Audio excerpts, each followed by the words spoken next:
What if everything you thought you knew about human history was missing a chapter buried beneath ancient sands, sealed in stone tablets, and whispered through forbidden texts? The Anunnaki, described by some as gods, by others as alien engineers, may not be myths at all. In fact, the evidence suggesting they were real, and possibly still watching us, is a lot stronger than you've been told. They came from the stars. At least, that's what the Sumerians believed. But why would the first civilization on Earth describe visitors with such detail? Unless they saw something. And here's the kicker. Many of the so-called legends about these beings, they're starting to line up with modern science, DNA discoveries, and even mysterious signals in space. While you watch, ask yourself, are these just coincidences or signs? Signs that the Anunnaki never really left?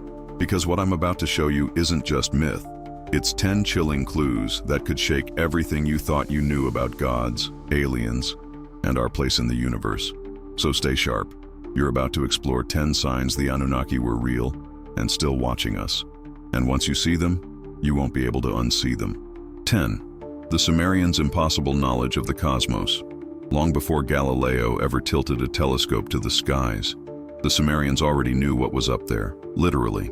These ancient people, living over 6,000 years ago, documented celestial bodies with shocking accuracy. They identified all the visible planets, but also Uranus, Neptune, and even Pluto. But here's the problem. Those planets are completely invisible to the naked eye. So how'd they know? Think about that. We only confirmed Pluto's existence in the 20th century, using advanced telescopes. Yet these ancient star watchers mapped it out as if it were common knowledge. They didn't just name the planets, they recorded their orbits, sizes, and distances. Details so precise, it's almost like someone handed them a cheat sheet of the solar system. Now ask yourself this. Could a civilization just randomly guess that there are exactly 12 planets, including one they called Nibiru, a mysterious, elongated orbit body said to return every few thousand years? Or did someone tell them? Someone with a view of the stars from above. It gets even stranger. The Sumerians believed that the gods, the Anunnaki, came from Nibiru, not just spiritually, but physically. They said it was a planet of crossing, a place that moves differently through the cosmos. Now, if this was just mythology, why does Nibiru oddly resemble what modern astronomers now call Planet Nine, a hypothetical planet affecting the orbits of distant objects? And let's not forget, most of the world back then thought the Earth was flat, or the center of the universe. Yet here were these people drawing heliocentric maps, showing Earth orbiting the sun. Was it divine inspiration? Dumb luck? Or the first of the 10 signs the Anunnaki were real and still watching us? One last twist. When these tablets were first translated, scholars laughed. Primitive myths, they said. But in the decades since, science has quietly caught up with these so-called myths. So the question is, were the Sumerians ahead of their time, or just remembering what their gods once taught them? Because if this is just the beginning, wait until you see what they carved in stone next. 9. The Babylonian star map that shouldn't exist. Buried beneath layers of dust in a forgotten library of stone, one artifact changed everything. It's called the Babylonian star map, an ancient clay tablet etched with celestial patterns so precise it stunned the scholars who first translated it. Not only does it chart the night sky, it captures the alignment of planets that happened over 7,000 years ago. How could they know that? And more importantly, why did they record it? Now, here's where it gets strange. Among the planets and familiar stars, there's something else. A symbol. A point in the sky that doesn't match any known star or constellation. It's not a comet. It's not a planet. It's something otherworldly. Some researchers have suggested it could represent a craft. Not metaphorically, a literal craft, hovering in a region we can't explain. And this isn't the only time this anomaly appears. Similar markings show up in other Mesopotamian tablets, all pointing to the same mysterious object in the sky. It's as if the ancients were trying to say, this is where they came from. Could this unknown coordinate be the origin point of the Anunnaki, or their return path? Let me ask you, why would a society that supposedly had no advanced instruments go to such lengths to map the sky with this level of accuracy? And why include something that doesn't exist in any known star system? Unless, of course, it did exist, just not from here. One theory gaining traction is that this star wasn't a star at all, but a marker, a placeholder, a beacon that aligned with a cycle, a time window that only opens once every few millennia. What if the Anunnaki didn't just visit Earth once, but follow a recurring pattern? That map might be more than a snapshot of the past. It might be a countdown. And here's the kicker. Modern satellite data has picked up unidentified infrared emissions in the same region the tablet points to. Is it coincidence, or one more piece in the puzzle of the 10 signs the Anunnaki were real and still watching us? Because if the next alignment is coming soon, what else are we about to discover? 8. Human DNA and the unexplainable sequences. You've probably heard that the human genome is a vast, complex code, over 3 billion letters long. But what if I told you parts of it don't make any sense at all? Scientists have discovered sequences in our DNA that appear to be artificially inserted. They don't follow any evolutionary pattern. They don't resemble anything found in nature. And some researchers quietly have started asking, was our evolution guided? Buried within our genetic code are structures some call non-coding or junk DNA. Except now we know they're not junk at all. Some of these sequences act like software patches, switching genes on and off as if someone was programming them, not over millions of years through random mutation, but intentionally, like a system upgrade. And if that's the case, who or what wrote that code? One theory, dismissed by mainstream science but gaining momentum behind closed doors, suggests that these anomalies are signs of genetic tampering, that at some point humanity was edited. The ancient Sumerians said the Anunnaki created humans by mixing their essence with the primitive beings of Earth. Just mythology? Maybe. But then again, we've only decoded about 8% of the human genome. What if the rest hides a message? Here's a chilling twist. Some geneticists have observed sequences in human DNA that don't appear to have any evolutionary predecessor. They seem to just appear, as if they were inserted all at once, not gradually, not randomly, like someone pressed upload. Could this be another clue in the 10 signs the Anunnaki were real and still watching us? And let's talk timing. The so-called Great Leap Forward in human intelligence, language, tools, art, happened almost overnight, evolutionarily speaking. What changed? Some say it was natural. Others believe we received help, a nudge in the right direction, or maybe a total rewrite. Now here's the part no one wants to touch. Some of these unusual sequences are also found in certain bloodlines more than others. Ancient royal families, prophets, legends of those who speak with the gods. Coincidence? Or remnants of something older and not entirely human? Because if our DNA holds secrets planted by beings from beyond, what happens when we finally unlock the rest? 7. Ziggurats aligned with the stars. When you think of ancient Mesopotamia, you probably picture dry deserts and crumbling ruins. But if you look closer, especially at the ziggurats, you'll find something far more mysterious. These massive stepped structures weren't just temples. They were aligned with stunning precision to specific constellations. Not randomly, but consistently, and with purpose. Now, let's break this down. The ziggurat of Ur, for example, aligns with the constellation of Orion. Others point to Draco, or the Pleiades. The Sumerians didn't just build upwards, they built in harmony with the cosmos. Why would a society without satellites or computers care about perfect star alignment unless those stars meant something to them? Ancient texts say the Anunnaki descended from the heavens, but they were always linked to specific celestial locations. Some were even named after stars.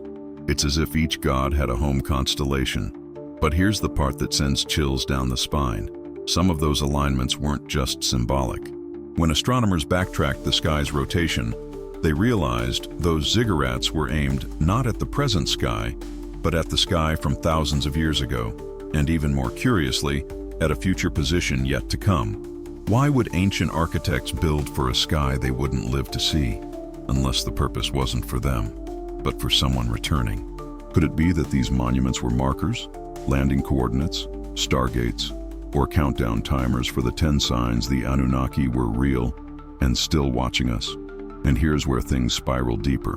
When you trace the alignments across multiple ziggurats, they seem to form a map, a network, all pointing to a future celestial convergence, something that hasn't happened yet, but is expected to, soon. And this isn't just wild theory.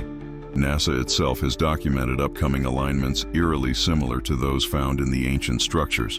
So ask yourself, were these temples of worship or beacons for something beyond the stars? Because if the stars were meant to guide their return, what happens when the sky aligns once more? 6. Identical gods in distant cultures. Here's something most history books won't tell you. Civilizations separated by oceans, by entire continents, worshipped gods with uncanny similarities.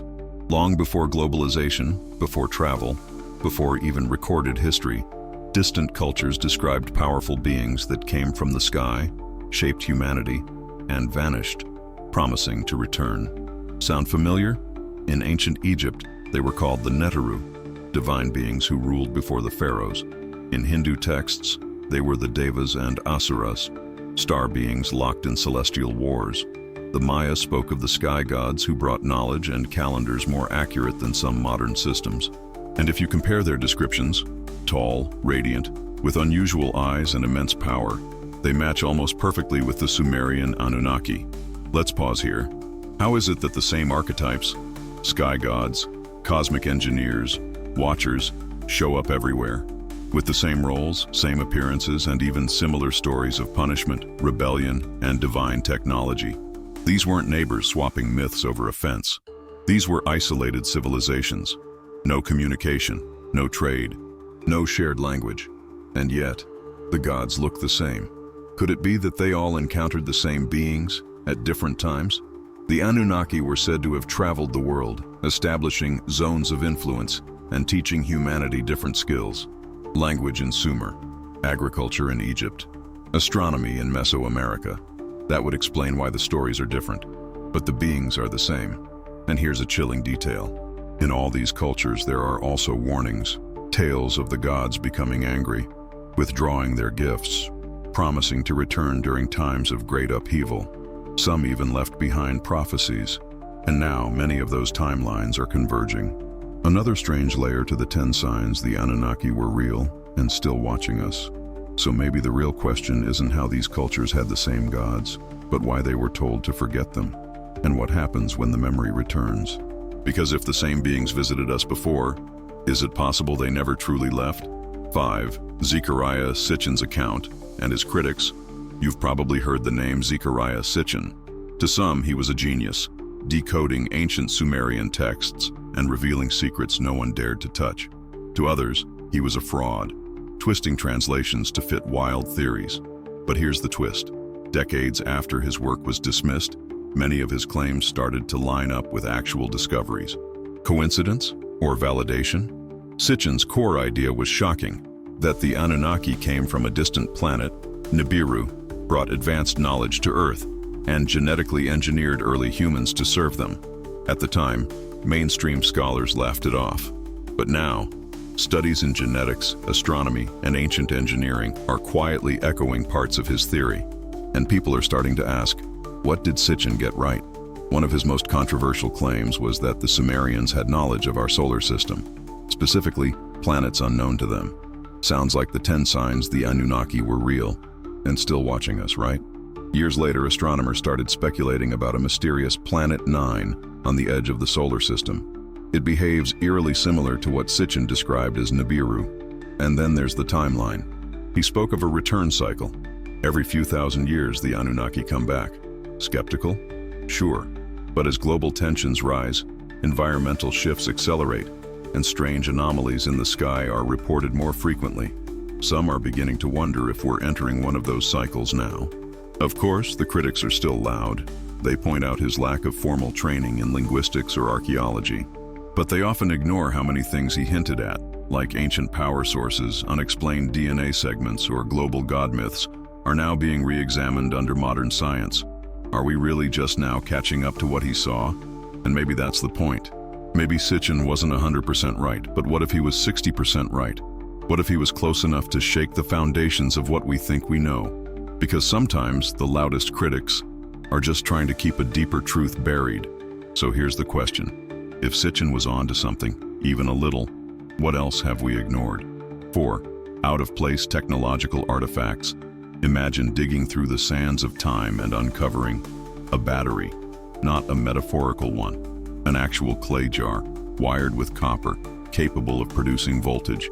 That's exactly what archaeologists found in Baghdad. Now ask yourself, what's a battery doing in ancient Mesopotamia?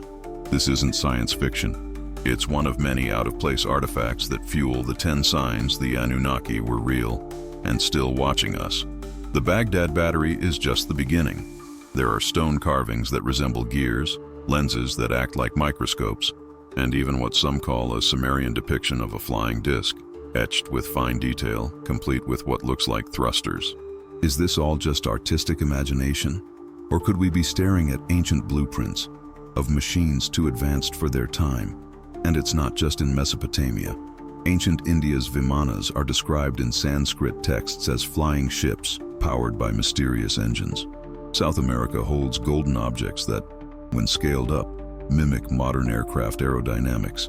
And yet, mainstream archaeology brushes these off as symbolic.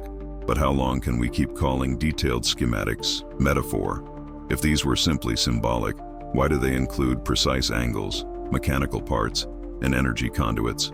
Why do they appear in temples, not in myths, but carved into walls, as if to teach or remind? The Sumerians claimed they received knowledge directly from the Anunnaki. What if that knowledge included technology far beyond what humans should have known at the time? Modern engineers have even tried recreating some of these designs. Some fly, some work, some even mimic energy principles we only began understanding in the 20th century.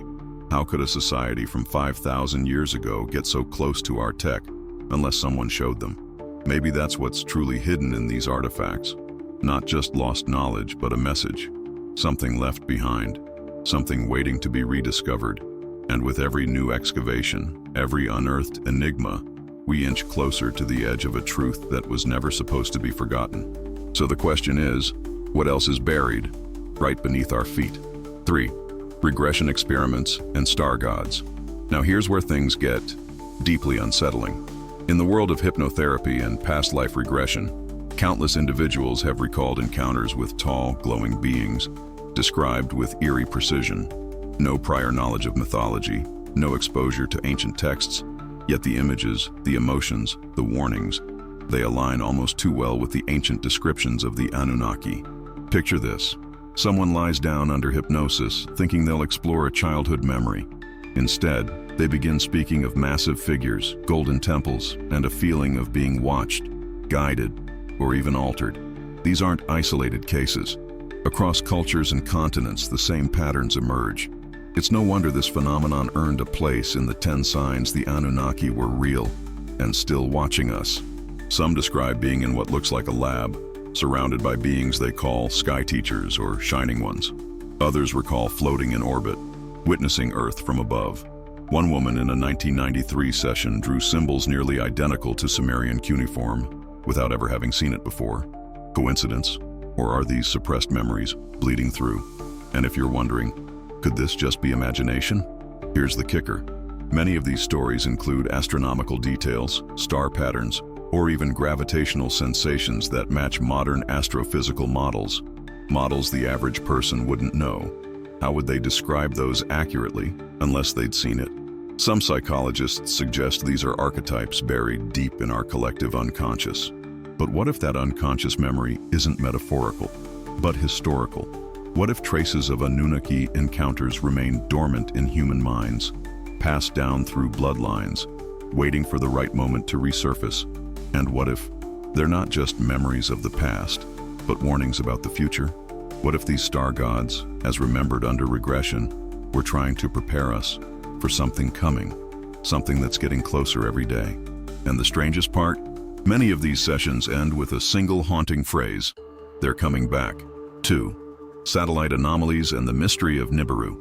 Let's talk space, because while ancient stories speak of gods descending from the skies, modern satellites are starting to pick up disturbances, signals with no clear origin, glitches in probes that only occur when they pass near a certain region of space, one long associated with the mythical planet Nibiru.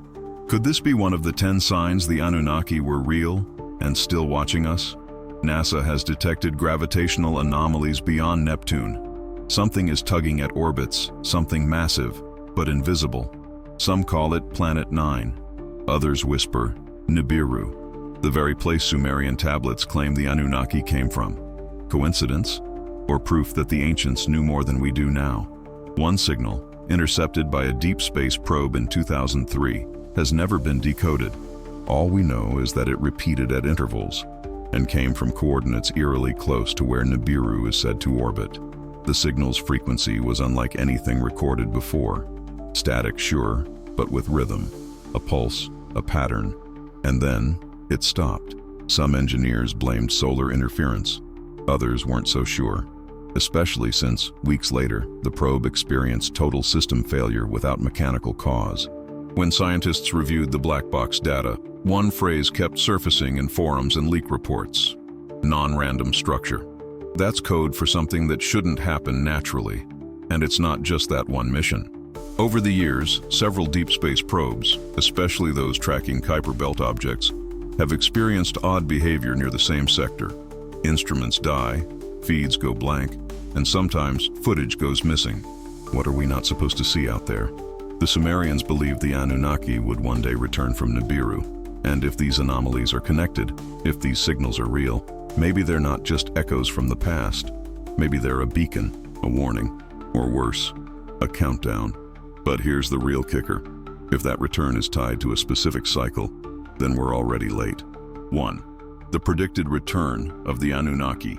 Here's where all the threads start to twist into something much bigger and far more chilling. Because according to ancient Sumerian texts, the Anunnaki didn't just arrive once. They follow a cycle, a calculated return. And based on those same records, their comeback isn't some distant myth. It's overdue. That alone earns this revelation a place among the 10 signs the Anunnaki were real and still watching us. One cuneiform tablet, often dismissed as poetic prophecy, speaks of a time when the stars return to their former paths and the gods walk once more among men. Scholars thought it was symbolic, until the orbital cycles described matched those of a long-period celestial body. Could this be a coded reference to Nibiru? But it doesn't stop there. Other tablets refer to the cleansing fire that follows the return, earthquakes, sky rumbles, the collapse of empires. It's not hard to draw parallels with recent global instability, climatic shifts, and the rise of technologies we barely control. Are these signs or warnings? And if the Anunnaki were engineers of humanity, if they altered our DNA, guided our evolution, then what happens when they return to check in? Would they be proud or disappointed? Think about it. Would you want your creators to see what we've done with the world? Some researchers argue that ancient monuments, ziggurats, pyramids, even Stonehenge, were aligned to track the Anunnaki's orbital path, not to honor their past visits, but to predict their next. And according to some alignments, that date, it's not centuries away. It's within our lifetime. So if the return was planned, and the signs are all around us, maybe they're not just watching us from above. Maybe they're already here, blending in, waiting. And what happens when the rest of us finally see them? What if the myths were warnings? So, what if the Anunnaki were never just legends carved into stone? What if the stories of sky gods, golden visitors, genetic tampering weren't symbolic, but historical? If even one of the 10 signs the Anunnaki were real, and still watching us is true, then everything we think we know about human origins, science, and even religion needs to be rewritten. What if those ancient beings aren't looking at us from light years away, but from the edge of perception, guiding, correcting, or perhaps judging? The signs are there, hidden in DNA, etched in ruins, echoing through space. The real question is, why are so few people talking about it? And more importantly, why were we taught to believe it's all just myth? Look around. The rise of AI, the obsession with genetic engineering, the sudden push to leave Earth and colonize other planets. Are we mimicking the gods or being prepared by them? Has their influence ever truly left us? Ask yourself, why do so many ancient cultures share the same stories, the same sky gods, the same warnings? What else was deliberately erased from history? And if the Anunnaki really are watching us, what happens when they decide to make contact again? If you want to understand what else was hidden from humanity, what still pulses beneath our myths and monuments, then stay close. We've only scratched the surface. The gods of old might be gone from temples, but not from Earth. If you want to understand what else was hidden from humanity, subscribe to Ancient Chronicles and turn on notifications. We're just beginning to uncover the lost truths buried in time.